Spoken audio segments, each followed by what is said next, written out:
Salut à tous, un petit point météo relatif à l'activité cyclonique de cette saison 2025. À 14 heures, un seul système météorologique figurait sur la carte du National Hurricane Center.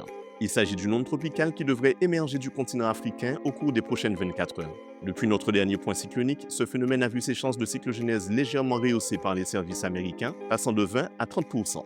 À ce jour, les premières tendances de prévision semblent optimistes pour l'arc antillais, puisque selon les modèles numériques majeurs, après avoir effectué un déplacement orienté vers l'ouest, cette perturbation pourrait profiter d'un affaiblissement et d'un décalage de l'anticyclone des Açores vers l'est du bassin atlantique pour entamer une remontée bien avant l'arc antillais. Bien évidemment, et comme énoncé hier, cette hypothèse d'évolution reste à confirmer, vu l'échéance relativement lointaine nous séparant de sa réalisation. Nous reparlerons donc de cette onde tropicale une fois qu'elle aura entamé sa transatlantique et en cas d'augmentation significative de son potentiel de développement cyclonique. Le reste de la région comprise entre l'Afrique et nos îles est composé de deux zones tropicales d'activité faible à modérée, aucune d'entre elles ne présentant à ce jour de risque d'évolution cyclonique. La plus proche de nos îles avance lentement vers l'arc des Petites Antilles qu'elle pourrait remonter du sud vers le nord à partir de demain vendredi. Cependant, les conditions atmosphériques difficiles rencontrées par cette perturbation suscitent encore quelques incertitudes sur l'intensité réelle avec laquelle elle affectera le temps de nos îles au cours du week-end. Les bulletins émanant de Météo France relayés en story Instagram nous donneront plus de précisions.